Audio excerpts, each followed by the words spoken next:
আমাদের একজন স্বাস্থ্যমন্ত্রী আছে বাংলাদেশে, চিনেন ওনাকে? উনি ডক্টর মোহাম্মদ ইউনূসের ভাই ব্রাদার কোথায় আসছে? ডক্টর মোহাম্মদ ইউনূসের সর্বপ্রীতির সবচেয়ে বড় এক্সাম্পল হচ্ছে স্বাস্থ্য উপদেষ্টা। সবসময় বলে আসছি, এই স্বাস্থ্য উপদেষ্টা এটার কোনো প্রয়োজন নাই। আপনার দেখছেন আমার কোন ধরনের অ্যাক্টিভিটি? উনি যে বেতনটা নেয়, বেতনটা হারাম হবে। উনি যে গাড়িটা চলে সরকারের টাকায়, এটা হচ্ছে জনগণের সাথে বেমানি। এই স্বাস্থ্য উপদেষ্টা এটা কোনো কাজের না। উনি কিচ্ছু বুঝে না। উনি স্বাস্থ্য ব্যবস্থা বুঝে না, উনি চিকিৎসা বুঝে না, উনি ইনস্ট্রুমেন্টাল না, কোনো নলেজ নাই। ওনার একমাত্র যোগ্যতা, উনি গ্রামীণ ব্যাংকে ছিল এবং ডক্টর মোহাম্মদ ইউনূসের হচ্ছে কাছের মানুষ। এটাই ওনার যোগ্যতা। এই স্বাস্থ্য উপদেষ্টা নিয়ে আমরা কি করিব? এবং দুঃখজনক বিষয়, উনি নিজে চিকিৎসা করাইতে সিঙ্গাপুর যায়।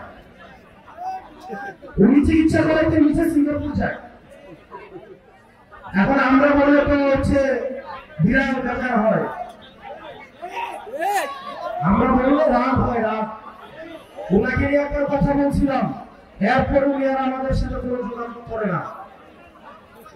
এই স্বাস্থ্য উপদেষ্টার অনীতি বিলম্বে এই জনগণের যে টাকা পয়সা উনি বেতন দিচ্ছে, সেগুলো রাষ্ট্রদার কোষাগারে জমা দিয়ে কোনো অনীতি বিলম্বে পদত্যাগ করা উচিত।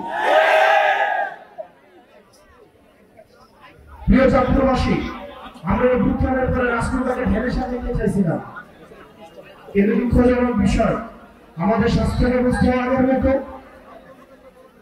আমাদের আইনশৃঙ্খলা ব্যবস্থা আগের মতো।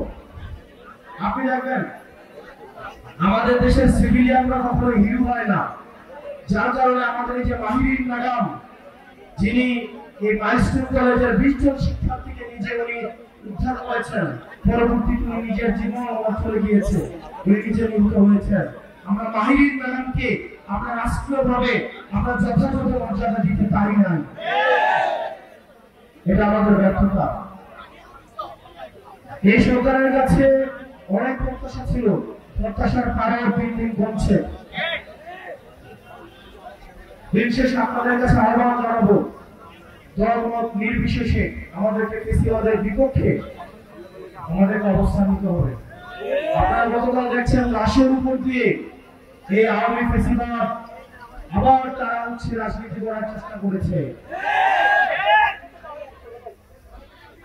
আমরা ফেসিবাদ বিরোধী রাজনৈতিক দলগুলো সুতাহত, যারা বাংলাদেশকে ধারণ করে আমরা সুতাহত, কিন্তু আওয়ামী লীগ যদি ফেরার চেষ্টা করে, তাহলে এই সব শক্তিতে পরিণত হয়ে এই আওয়ামী লীগের চ্যাপ্টারটা আমরা ক্লোজ করছি,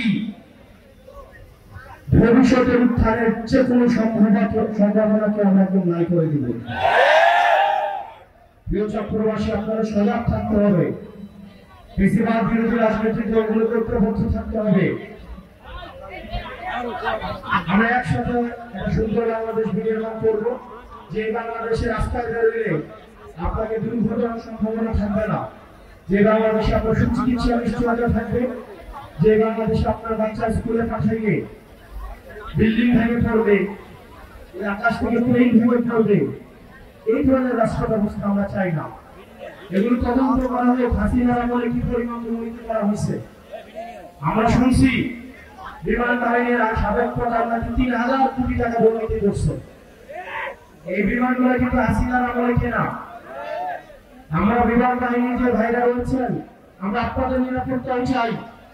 আপনাদের নিরাপত্তা কিন্তু ঝুঁকিতে রয়েছে। এইসব ইনস্ট্রুমেন্ট এগুলো কি সঠিক কিনা, ঝুঁকিমুক্ত কিনা, সেগুলো আপনাদের বিবেচনার সুযোগ আসছে। আপনারা সেগুলো বিবেচনা করুন, নিজেদের আবার পুনর্মূল্যায়ন করুন। আপনারা ভালো থাকবেন, সুস্থ থাকবেন। আমরা যেন এই জাতীয় শোককে আমরা হচ্ছে কাটিয়ে উঠতে পারি। যারা নিহত হয়েছে তাদের আত্মার মাগফিরাত কামনা করছি, আল্লাহ তাদের জান্নাত নসিব করুন।